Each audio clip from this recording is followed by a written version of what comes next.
What makes an A-grade home? You know, those properties that are still selling well in today's quieter property markets.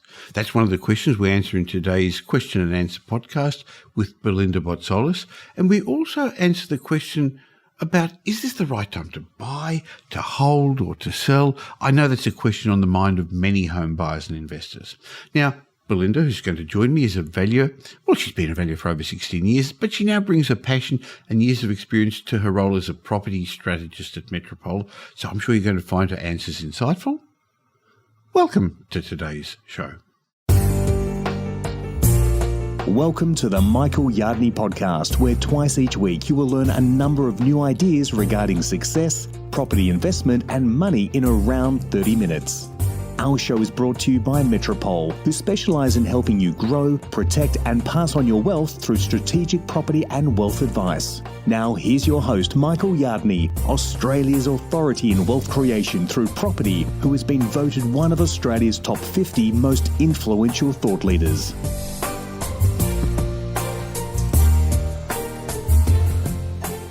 Today's another question and answer podcast where we answer your property related questions, and I'm joined by Belinda Botzolis, one of our property strategists at Metropole, who's been a valuer for 16 years. In fact, she had a long stint with one of Australia's leading independent national valuation firms. Now, nowadays, Belinda brings her years of experience as a valuer, as a tax depreciation specialist, as an investor, to advise our clients at Metropole as one of our senior property strategists. So I believe she's an ideal person to answer some of your questions.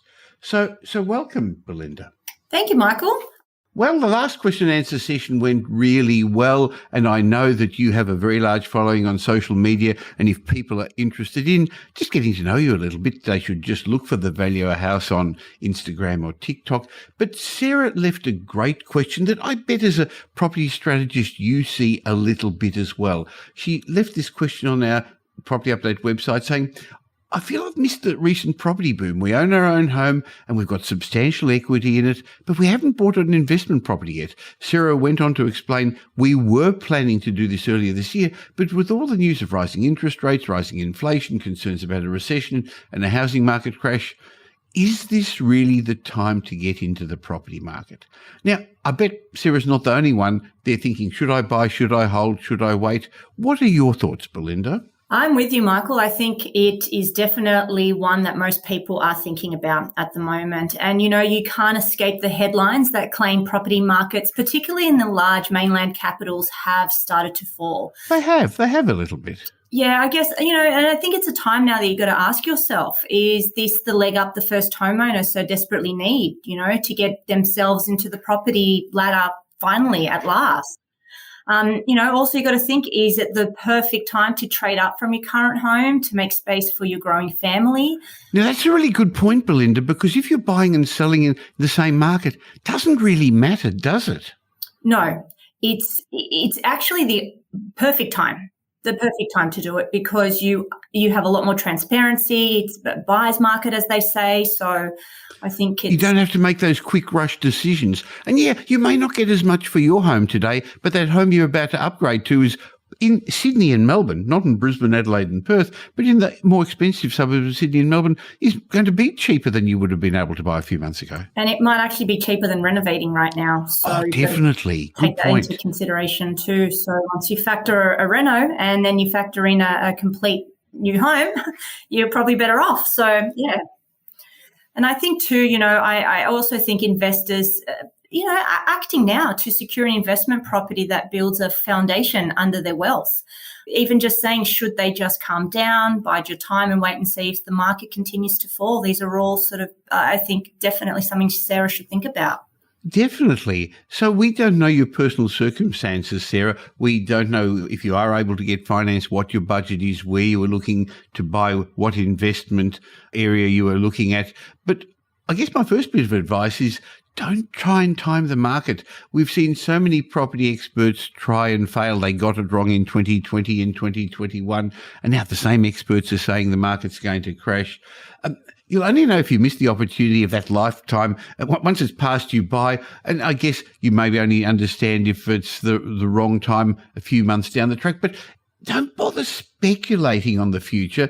Instead, in my mind, Belinda, she should be buying when she's ready to financially. Yeah, because the timing of the market is the market's time, not your time. And your time today may not be your right time in 6 or 12 months' time. Circumstances change. The last 2 years showed us that. And I just think if right now is the right time for you, then I think there's no better time. Well, maybe we can ask discuss a couple of questions Sarah can ask herself or ask her consultants about that. So in my mind, no matter what the market's doing, how great the conditions seem or what a good bargain you could get, if you don't have the solid finances, if you don't have a job in place, if you don't have a financial buffer in place to back up your purchase, it's likely that this isn't the right time for you. But for a lot of people, it is. So maybe the first question Sarah should ask herself is, can you afford it? What is your budget? Have you got finance pre-approval? What sort of things should she take into account, Belinda? I think finance, you just touched on that, is really important, Michael, because not all budgets afford you an investment grade property. And it's about understanding if you can afford an investment grade property first and foremost. And I think in saying that, you have to take into account not only your current financial circumstances, but also the likely and the unlikely, that possible scenarios that you could be faced with down the track. Are they going to change? Are they going to stay the same? And just understanding where you are now and where you could be later. Sure. I guess you've got to, in your plan, and I know Belinda is a property strategist, when you plan, you ask things like, well, are you going to stop and have a baby? And Sarah, sorry, I don't know your personal circumstances. We're talking in general. While we're answering your question, Sarah, I think a lot of people also want to know, or are your kids going to be going to a different school? Are there going to be school fees? Or maybe what other unexpected costs you've got? And I think the really important factor to put into your budgets at the moment is interest rates are going to keep going up, aren't they? They are. And I mean, you'd have to be living under a rock to know that we haven't stopped. And that is definitely something. And we can't close our eyes to it. We need to understand that it's coming and do it safely and do it in a way that we are not caught by surprise.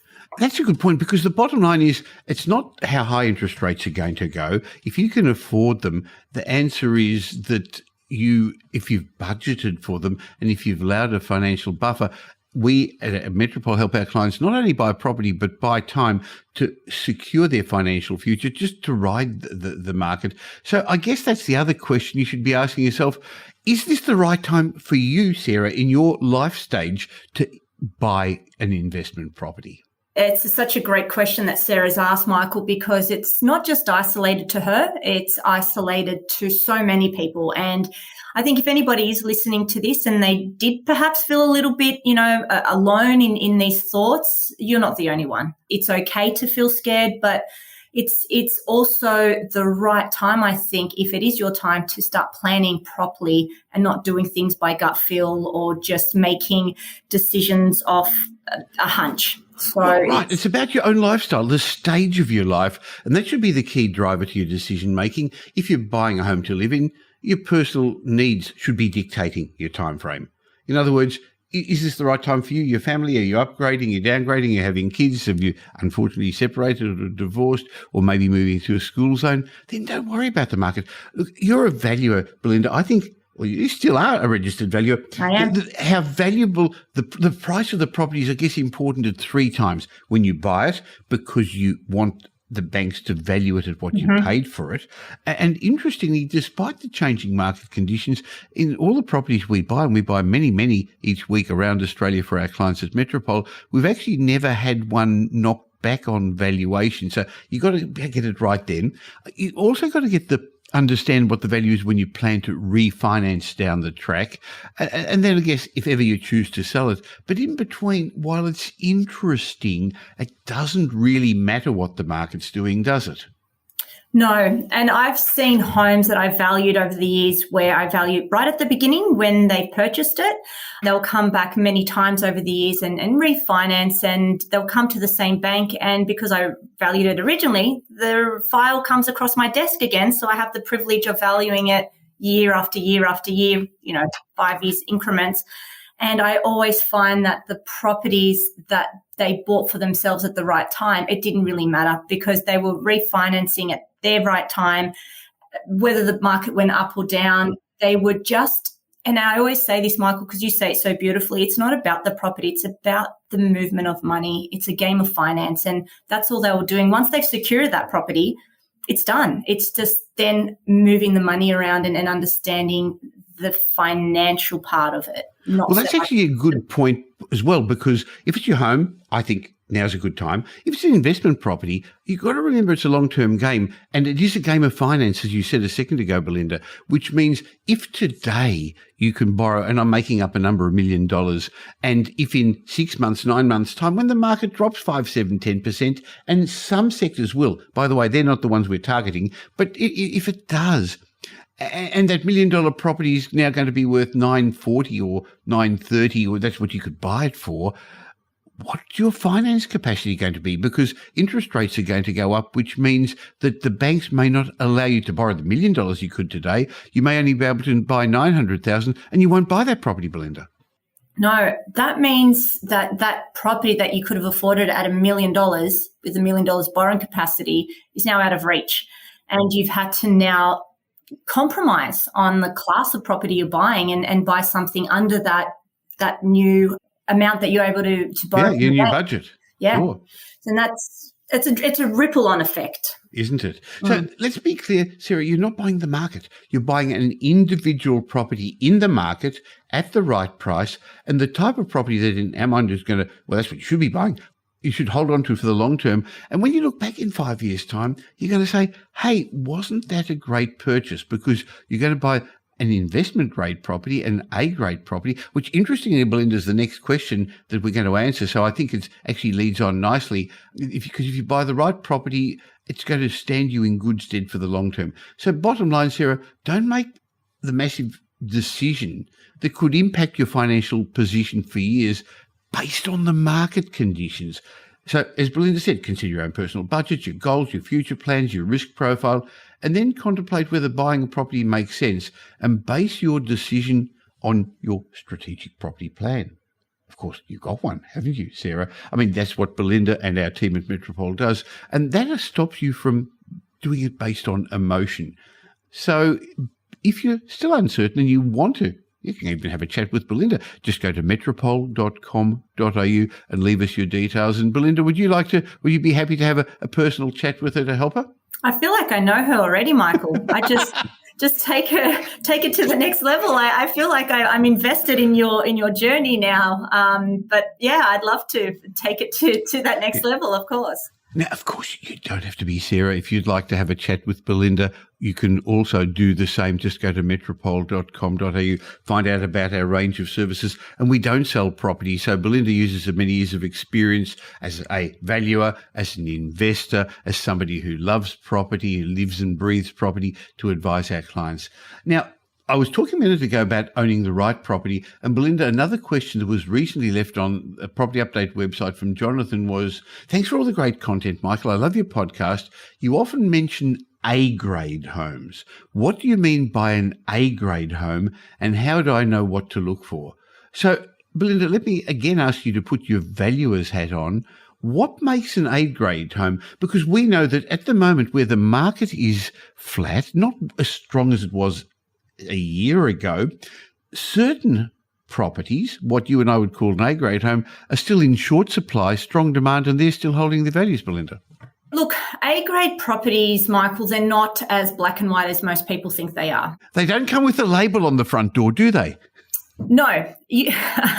Oh, Michael, you've tapped into something here. Imagine if they did on the front door, the valuer gets to, after valuing it, gets to put a sticker on there and say A grade, B grade. I like that. I like that. Yeah, I think we've got a new business venture starting now. So I like that a lot. But no, if it did have a label, we wouldn't have a job. But I think, and, you know, as I said before, it's not as black and white as it sounds. I mean, you don't know every property, and it's not so much the most expensive suburb, you know, and it doesn't have to come with $1 million price tag. I mean, in fact, what makes an A-grade property in a particular suburb may not be appropriate for a different demographic in a different suburb altogether. Of course, yes. Yeah, because this type of property will always have a depth of buyers who want to buy it, regardless of market conditions. There will always be a level of demand.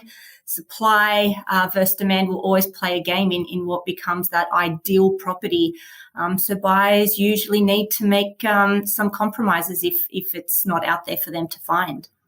Well, I guess that's a good point. So when you're looking for a property, you'll never find that ideal property. So yes, you make a compromise. We've got a tick list. If you're an investor at Metropole, we have a very detailed list of things we look at, not just for the property, but the location, the suburb, the state, the timing. For home buyers, they've got their own personal tick lists. And I think when you stumble across an A-grade home, you're not going to have to make many compromises. We sort of say it ticks all the boxes. I think it's important to understand whose boxes you're ticking when it comes to an A-grade property, because so many investors and I'm thinking back to my very early days of what I thought was the right investment property, and I had my own boxes that were being ticked. Yeah, and good point. When you're an investor that only knows their backyard, and I know what suburbs are doing well because I drive through them every day to get to the local shops, the local soccer field, to get to work, you only really tap into a tiny, tiny portion of the market. And then you're ticking your own boxes rather than understanding we have a huge country out there with all sorts of opportunities and investment grade areas that are just going to outperform where you think that the boxes should be ticked. So that's called confirmation bias, isn't it? So you actually know where you want to end up, and then you do your research to end up where you initially planned. That's not research, is it, Belinda? No, it's a bit like I want to make a chocolate cake, so I'm only going to be researching chocolate cake recipes, when in actual fact there is million and one other recipes for cakes out there. I don't know how I came to this analogy, but I guess it's when people are looking for something, they will make anything fit those boxes. So if we talk about A-grade homes as opposed to investment grade properties, it's what the majority, a large portion of that demographic in that suburb, in that location, are looking for, and as opposed to, as you said a moment ago, in a different state or a different suburb. I mean, a Queenslander, which is beautiful and got nice style, but built out of wood and a tin roof and on stilts, if you put that into the different suburb in Sydney or Melbourne, it would be totally inappropriate. It wouldn't be an A-grade home, would it? No, absolutely not. There are certain areas in Sydney, just different cultural demographics, different expectations. And that's why I always say it's really important to understand that the market that you're buying into, renovating in, rebuilding in, because a home that's full brick, custom, luxury is not going to perform the same way in Queensland that it will in Sydney, because the market expects that, and vice versa. So what an A-grade property is in one suburb in one state is very, very different to another state altogether. Well, I'm going to ask you what the common traits are of those in a moment. But again, next step, I guess, is what we would call a B-grade home. And they've obviously still got a lot going for them. And during the hot property markets a year or two ago, boy, they performed really well. But sometimes it's their secondary location within the suburb or their less than perfect attributes that means that when the market slumps a bit, when it's a bit quieter at the moment, when buyers are chasing quality, there's a flight to quality, when buyers are being more choosy, B-grade properties don't sell as well or as fast. They're not exactly right. And then, of course, we want to avoid C-grade and D-grade properties, but B-grade properties can sometimes be improved. I know that's one of the things you love doing. You love looking at how you can add value, improve and change. And sometimes you can do that pretty easily, Belinda.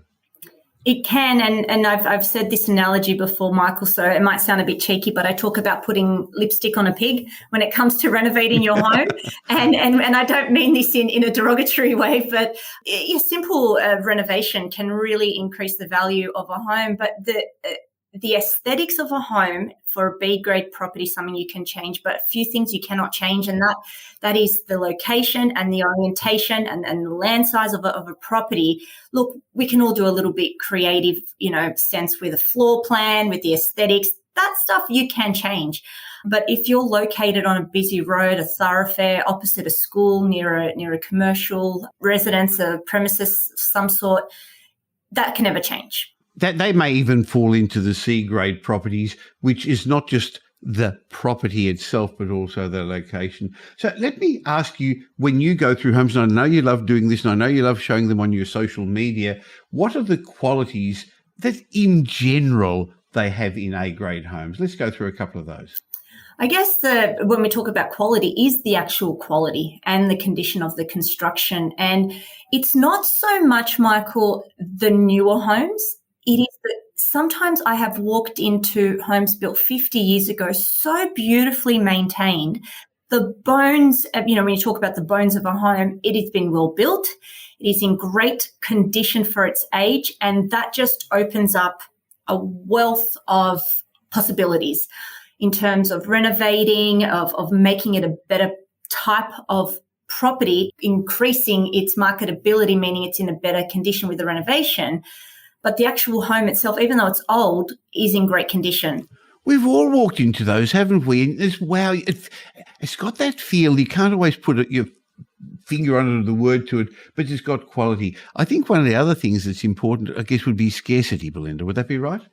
That's a major one, absolutely. And I think if I was to put it one way, it's describing the difference between a new house and land area, where I think most of the homes, and I can say this because I've valued thousands of them, they all start to look the same, feel the same, handful of builders. And that's fine. There's definitely a market for that. I'm not saying that's not where you should live.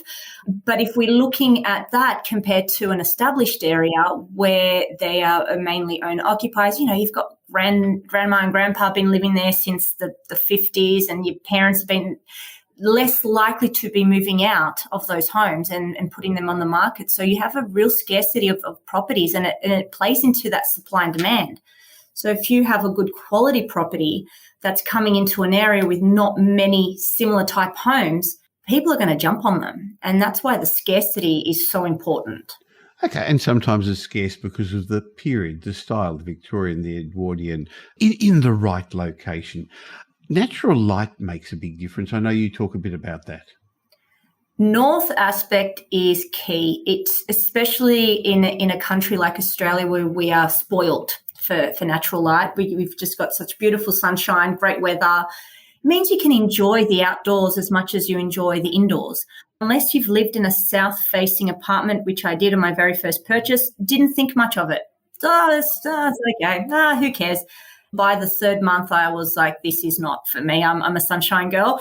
And I think the further south you go in the States, the more it makes a difference. As long as there's ways around it. I mean, you can do things with skylights, but I mean, people pay premium. It's as simple as that. They pay a premium. So you have to have the right part of your house facing north as well, the living area, the alfresco area, Correct. The backyard. And that would make a difference in the same street, the same beautiful tree-lined street, the same walking distance to the shops and the transport. Just one side of the road compared to the other can make a difference. I'll give you an example of that. I recently knocked down and rebuilt my brand new home. And if the house wasn't north facing to some extent to the rear, it didn't even come across my inspection list. Straight out, just was not interested. And that means that the homes on the south side missed out on my buying and potentially other buyers as well. So I love saying that in your hometown, Sydney, if you live on one side of the street, you can have beautiful views of the harbour or the water. And if you live on the other side of the street, you can have beautiful views of the houses with the beautiful views of the harbour and the water. It can make a huge difference, can't it? Definitely. Yeah, people definitely pay for, not just a view of a harbour, but even an outlook with just being able to sit on your back deck with that beautiful sunshine in winter to a lot of people means a lot. Okay. Floor plan, how important is that? Very important.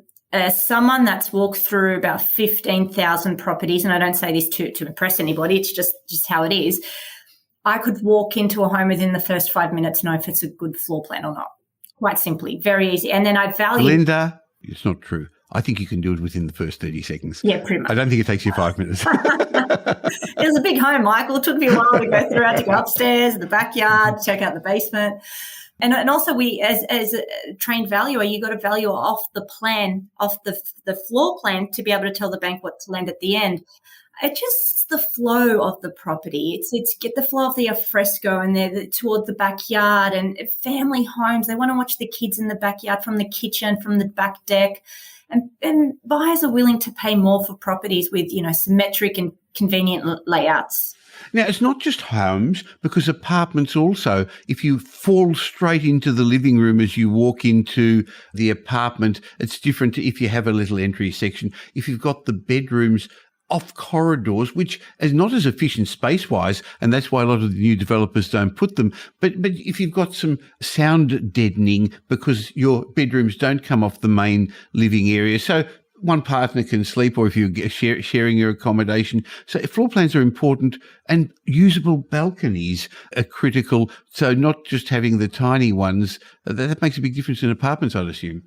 Definitely. And, for a lot of people that can't afford homes right now, they are turning to apartments as a bit of a compromise, family-friendly apartments. I'm in that age group, Michael, and a lot of my friends are having kids. They don't want to mow a lawn. No, a lawn isn't for everyone. A backyard's not for everybody. People enjoy that inner city, city beach living lifestyle, and they want an apartment that they can entertain in, call their friends over on, sit in that nice warmth of that northern aspect that we talked about earlier, having that light. And as long as you're not having a floor plan that's not going to work for you and having a usable balcony space, that's worth a lot to a lot of people, because it is their home, not just an apartment as a temporary accommodation until they move. So we're working through what we believe are the attributes of an A-grade property. And interestingly, when we talk about investments, what we believe makes an investment-grade property is a property that would have a wide appeal to a wide demographic of owner-occupiers. And interestingly, affluent tenants are looking for the same thing. So really, we're talking about much the same. Maybe one of the things that's come up a bit during COVID is the need for a level of privacy, an element of privacy at least. Some people would be looking for that and prepared to pay a premium. You've got privacy. I read into that two ways. Firstly is if you are, and this is where those new house and land estate areas, Michael, they get a lot of homes built very, very close together. And I find that a lot of, you've got sound issues, you can hear, what's going on next door and either side. And it's same with an apartment. When you've got these high density apartments built right next to it, they all look into each other. And you've got to draw your blinds all the time, or at least have, trees in your balcony to get some privacy. So that's really important, especially people that are spending more and more time at home. Also, privacy within your own property. And a big one that's come out of the pandemic is obviously a home office. And I talk about this a lot. I call it the Zoom room.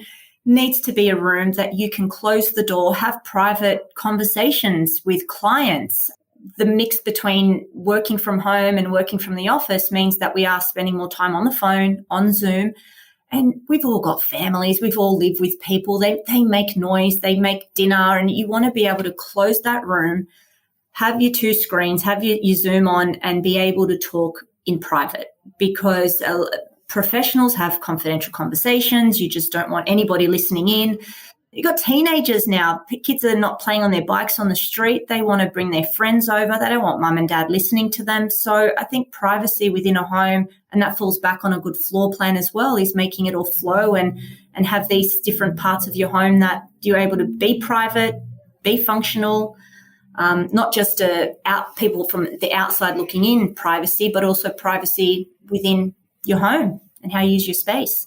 Sure, I agree with you, Belinda. Now, it's more than just the property. It's also the land, and it's not just the building, but the characteristics of the land and the land-to-asset ratio. Especially if you're looking at an investor, you want land in the right location. And location is important, and maybe we can talk about the different sites of location in a moment, Belinda. But I think what we find is A-grade properties are generally found next to other A-grade properties. You're not going to actually have one stand out in a secondary street or in a bad location or in a main road. It just doesn't work that way. So one of the things that's become very important is neighbourhood since COVID. And I think people are going to continue to pay a premium to be in what we call a 20-minute neighborhood where you can walk, you can live, you can play, you can shop, and sometimes work within 20 minutes, whether it's drive, walk, ride, but you want all those resources near there. And also gentrifying suburbs. If the neighborhood's improving where other people are putting money in, young people are moving and older people are moving out, that all must add to the value of your home. Definitely. And I think that 20-minute neighborhood rule is really important. Everyone's so busy. Your time is valuable. I don't want to be traveling an hour and back multiple times a week. Then you've got your weekends with your soccer drop-offs, and you go to shopping and birthday parties and catch up with friends. People, I guess, in an age now with technology, everyone wants things fast. And that comes down to being able to get to the shops quickly, and the bus services, and, the schools and the drop off, and then I've got to get to work. So it's just the nature of the beast, that beast being that we have technology fast. All we have to do is look at our iPhones now, and everything is on there. And that's the same as where we want to live. We want everything within that nice, neat 20-minute radius around. And your 20-minute neighborhood, again, going to that A grade, is different for different areas and in different states. Very much so. So, Jonathan, you asked a great question, what makes an A grade home? And last year and the year before, I saw a lot of people compromise because of the fear of missing out, and they didn't do their due diligence, and they bought B grade homes in secondary locations, and that hasn't really caused too many problems yet. But moving forward, I can see in some of those secondary locations or secondary homes, those values are going to drop because people are now got rather than the fear of missing out, fear of buying early, and there's a flight to quality. And if you accept what Belinda and I believe is that capital growth is the most important factor as an investor, the fact that there's always going to be a depth of people wanting to buy, multiple potential purchases, that pushes up the value of A-grade homes. And currently, they're still in short supply because in general, people who own A-grade homes are not forced sellers. You don't need to upgrade. You don't need to sell if you've got a nice home like that. So there's always a shortage of these. In fact, currently I'd say there's probably less than 4% of all the properties on the market are what I'd call A-grade or investment grade, Belinda. That's definitely the case, I think. And as you were talking, Michael, a little analogy just popped in my head, and I thought it's a bit like what's going on with lettuce and cabbage at the moment. We're in a very short supply of lettuce, and it's very expensive. So everyone's turning to, because of the supply, to cabbage as a compromise. And I think KFC recently we're having cabbage in our burgers now, and it's just a moment in time. Everything would, come out in the wash. But I think imagine you're applying that scenario to property and you think, okay, well, last year was the cabbage and lettuce scenario where I can't afford the lettuce and I'm just going to buy because I want my salad in my burger and I'll just settle for the cabbage. Well, imagine all that settled out and they were not the same price. You'd always pay a slight premium for that lettuce, but just how much better your burger is going to taste with the lettuce. You would definitely go towards that, and you only really compromise on that B grade property as such. And, and talking in terms of the cabbage scenario, only if you really, really had to. So if you had the option, you would definitely take your time and make sure that you were able to buy that right property. And you know what? Then the cabbages just sort of sit there. Somebody will buy them, but they just tend to sit there that little bit longer. And Belinda, I find it fascinating how all your analogies relate to food. I had a big lunch, actually. Maybe that's what it is. And I did make a little comment and I said, oh, we've got iceberg lettuce in our sandwich today. I feel very rich.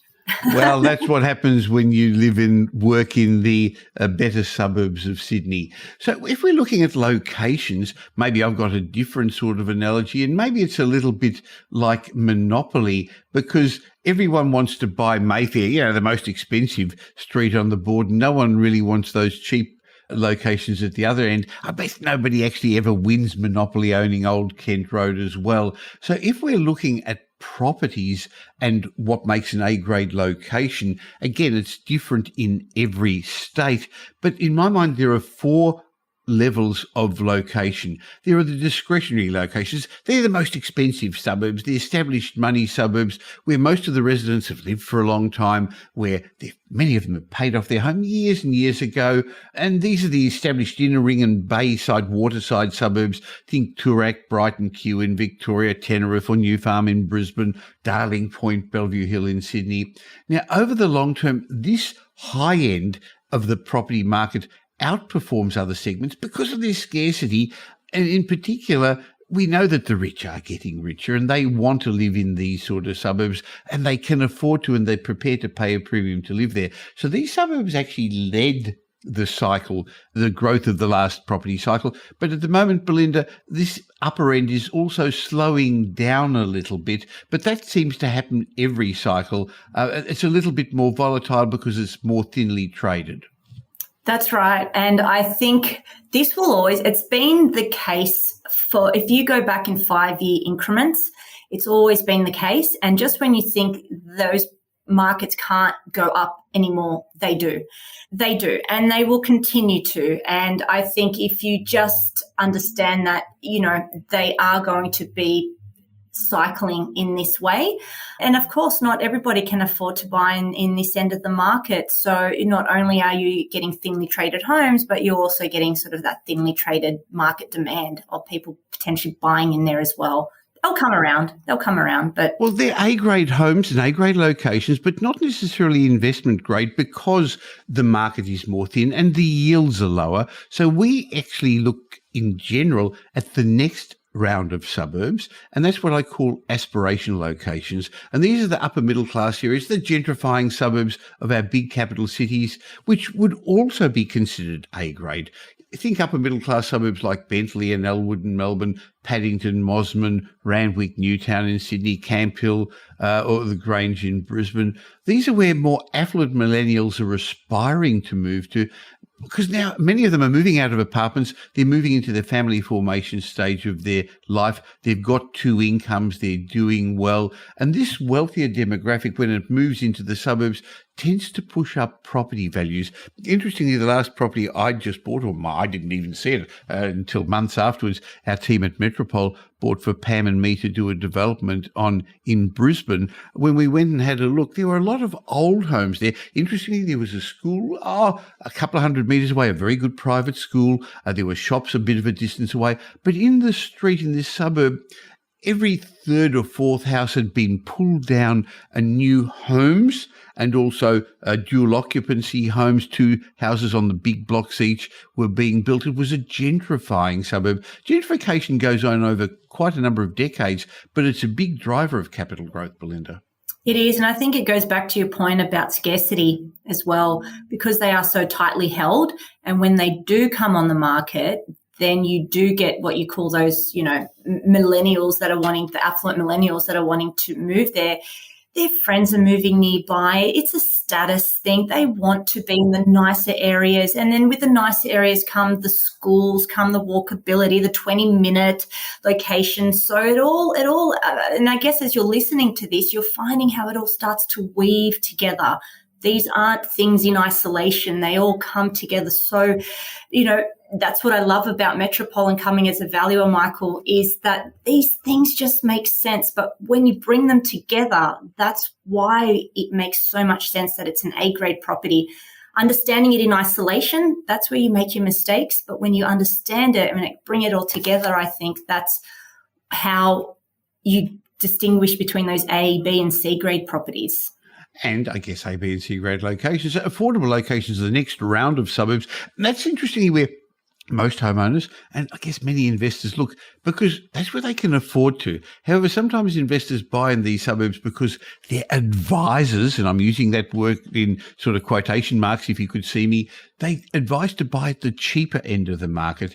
And there's no doubt that some affordable locations can make good investment locations, especially if they benefit from the ripple effect of the adjoining aspirational suburbs. But in my mind, many of these would really be B-grade suburbs. On the other hand, most locations at the affordable end of the market in general, some will upgrade and some will improve, as I said, with the ripple effect, but most actually will remain in the underperforming category. And again, it's because of the people, and it's not a judge of people, it's just the demographics and their income. We know over the last little while, overall property values in Australia have increased close to 30%.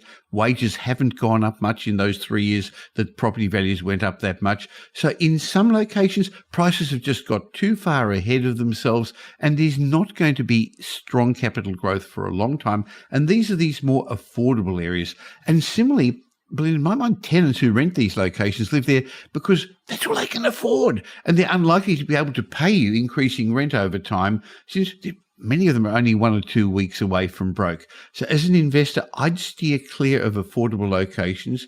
Most of these are never going to gentrify, well, not in your lifetime anyway, and they're therefore going to underperform with regards to rental growth and capital growth. Owning properties in these locations are sometimes more trouble than they're worth. And then in each city, there are, I guess, what I call last choice locations. Suburbs where people live because they've got no choice. No one wakes up in the morning and says, I want to live there, but social circumstances force them to. And that's unfortunate. And we know that there is a housing crisis. So in my mind, investors should steer clear of C and D grade locations, affordable locations, last choice locations. And I guess just like in the game of Monopoly, not all real estate's equal. And it's often said rising tide lifts all ships. But in real estate, that's not true. So thank you for giving Belinda and me the opportunity to answer this question, Jonathan, because in our mind, A-grade homes and investment-grade properties in discretionary and aspirational locations are more likely to give you stability and to hold their value as affordability bites, especially at the lower end of the market. Belinda, when you had your valuer hat on and you worked and you had to assess risks for your lenders, the banks, what other factors would you look at along the lines of what we're talking about? Location is a large one, and surprisingly, things that most buyers are like, I don't really mind. It's no trouble to me if I live opposite a school or, down the road from an industrial estate. It doesn't bother me. I'm at work during the day. The school bell ringing is not going to be a problem, or, having a large trucks driving during the day is not going to be of consequence to me. May not be of a consequence to you, but it may be to a vast number of other potential buyers. And this is where you get a limited marketability on your home. And anything that affects the marketability of your property triggers a risk rating. And that falls in, with those A and B grade properties that we were talking about, because the less people interested in buying your property at the bottom end of the market is going to be a risk rating to the bank. Because the way the valuers think, Michael, is if we are valuing it as at today's date and the bank is lending money today in the next hour or so, what would it get on the market, and will buyers in today's market conditions pull back from buying this property? And if they will buy back, what kind of risks rating do we want the bank to know of? The reason I mentioned the school is most people would, I don't mind living near a school, but for a lot of people, they don't want teenage kids sitting on their front fence, mum and dad pick up and, people pulling into your driveway to do a U-turn and things like that. And that becomes a risk rating to the bank. Also, on title, there's easements, covenants, all sorts of nasty things below the ground. You can't see it when you physically walk through that property. It sits on your title. We have to look at that. And I mean, that goes down to a deeper level. The zoning, different properties have different zoning. So, I mean, we can go on for a while here, but there's just a lot that we look at beyond the physical aesthetics of a property that go into what becomes a good quality property for the end of the day. And a lot of these factors were forgotten, left out, just overlooked last year and the year before during the boom when you had to make a decision quickly. Now, of course, we didn't, and we ended up helping our clients buy properties that are going to remain stable in value and remain strong. But I guess, thank you for the questions, Sarah and Jonathan. But if you, as a listener to this podcast today, are still thinking about adding a property to your portfolio or maybe buying a home, I would understand that, like a lot of people, you're worried about rising interest rates, rising inflation, and even they talk about recession. But interestingly, this is the stage of the property cycle where not only I, but many other successful investors created significant wealth. You just got to look back at when the property market took a breather 2 years ago, look where it is now, and back in 2017, the Sydney property market dropped 10%. But since then, it's gone up significantly. Melbourne dropped just under 10%, 8% that year. And that was when there was the scare about tax changes and there was the end of the Haynes Royal Commission. These are the times when, if you buy the right property, you can create significant life-changing wealth. But for some investors, you are going to have to change your strategy to cope with the new environment, because in my mind, the next few years are going to be very, very different to the last couple of years. But if you want to, Belinda and the whole team of strategists at Metropole are here to help you. So why not turn to Belinda and the multi-award winning team at Metropole for independent, unbiased property and wealth advice? So if you're not ready to start today, it doesn't matter. It's a good time to get your ducks in a row, because I know that when Belinda sits with you, what she does is work out a plan, understand where you want to be, what you want to achieve. Is it viable? Is it possible? So part of the plan is to fix what you've already got. And some people have got properties that knowing what they know now, they wouldn't buy again. It's to prevent problems and help you outperform, because they use frameworks and strategies that I and the team have developed for over 5 decades now. We've been helping clients with for over 20 years. In fact, Belinda, I'm really proud. I know you, when you came to work with us a while ago, you saw that our clients' results were audited, and we've managed to find that our Metropole's clients are 7.3 times more likely to own 6 or more properties than the average Australian property investor. In other words, 7.3 times more likely to be the top 1% of investors. So go to metropole.com.au. I'll leave a link in the show notes. Leave your details, leave your questions if you like as well, and have a chat with Belinda or one of the team at Metropole. Belinda, thank you so much. We only got through 2 questions. When you and I talk, we don't stop, but that's great. I hope this conversation's been helpful. So I look forward to catching up with you again next month and having a monthly question and answer session. Thank you, Michael. I enjoyed those questions. And if anybody has any further, definitely put them through. We'd love to hear from you. And of course, apart from finding you at Metropole, how do they find you on social media, Belinda? You know what? Just look for my name, type my name, Belinda Botzolis, and I'll pop up. Good on you. Okay, I love watching your TikTok and your Instagram videos. Thanks, Belinda. Thank you, Michael. Appreciate it. Thank you. Well, today's show was a little bit longer, but I hope you learned something and enjoyed my chat with Belinda Botzolis. And if you did, and if you got some insights, and you know somebody else who'd benefit from this type of knowledge, please tell them about the Michael Yardney podcast. There's a share button on every podcast app, or just tell them about the show. Or why not tell the world by leaving a review wherever you're listening to this. I'll be back again real soon, but you can catch me in between on social media. Just look for Michael Yardney. Or why not join my private Facebook group? Go to Facebook and look for the Property Update Facebook group. I've got a gift for you too. It's my way of saying thank you for subscribing, for listening to this show. Just go to podcastbonus.com.au. I'll leave a link in the show notes and you can pick up a heap of ebooks and reports. As I said, I'll be back again real soon. In the meantime, have a great week. Make it a great week. Thanks for listening to this episode of the Michael Yardney podcast, which was brought to you by Metropole, who help their clients grow, protect, and pass on their wealth through strategic property and wealth advice. If you like what you heard and don't already subscribe, you'll find us on iTunes or on your favourite Android app as the Michael Yardney podcast. Watch out for our next show, which comes to you twice a week, and you'll learn some new ideas about property investment, success, and money in around 30 minutes. To get more of Michael's thoughts, go across to www.propertyupdate.com.au and sign up for his daily morning briefing, and you'll hear from not only Michael but a group of leading property success and money experts.